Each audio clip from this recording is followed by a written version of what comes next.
Friday Night Frenzy on News 18. Sports from where you live.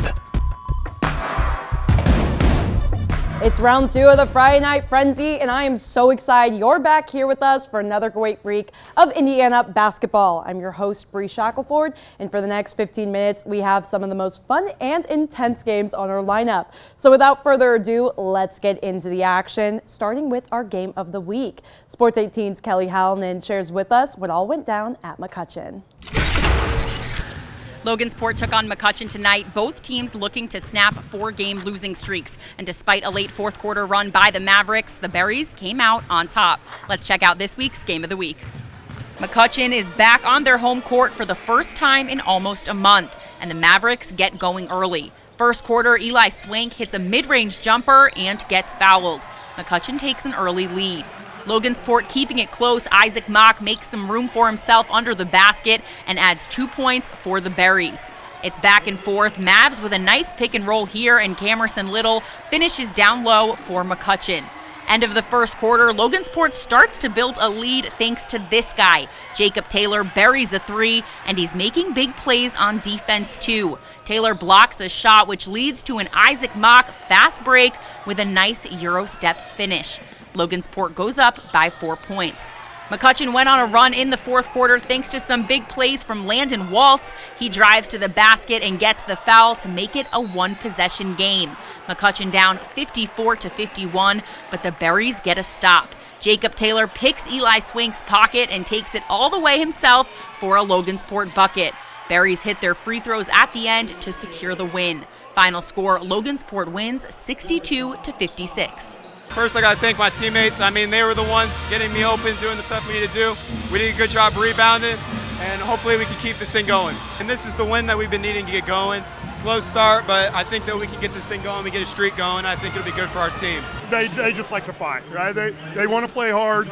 It's just getting it together, and they did a great job of finishing off. And that's a little bit what we've been missing all season. If you get a win in here, I don't care what team it is, it's a really big win. But it's nice for us to see a win. We got a tough game tomorrow night, so hopefully we can carry that momentum over and play well tomorrow.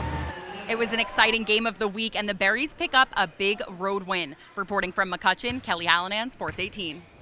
Thank you, Kelly. Great job as always. We're going to stay close to home now, where CC was hoping to keep that win streak alive against a Benton Central team who's only lost 3 games this year. Let's see how it went. Already, Knights were off to a great start. Their defense kept the Bison off the board for the first several minutes of the game, but CC was having trouble scoring too until they got the ball to Tanner Fields, who was able to put up the first 2 of the night.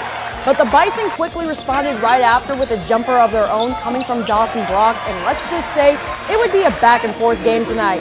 But one team had to put together a complete game, and that team would be Benton Central.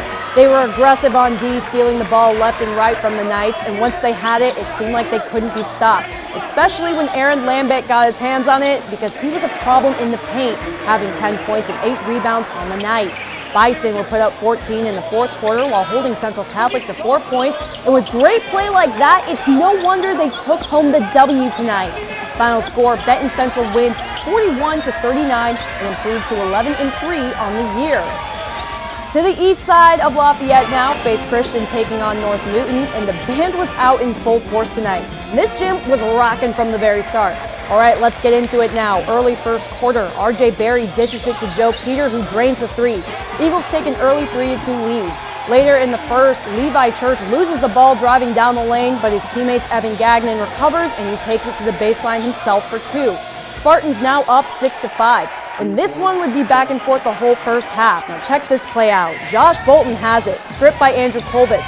But the junior sticks with it and says touche to Colvis on the other end, and boy was he pumped about that rejection. But Faith couldn't maintain that energy all 4 quarters, and this guy was a big reason why. Gagnon drives down the lane, nearly gets to dunk, but the 2-pointer goes down regardless. Spartans take down the Eagles 43-36. And that does it for the first half of our Friday Night Frenzy. But don't worry, we still have plenty of action on the other side of the break, which includes a special feature game from Mackey Arena. Coming up, you'll hear how the Boilermakers were able to do against the Cornhuskers and see if Lafayette Jeff and Frontier were able to defend their home court. That's next in sports.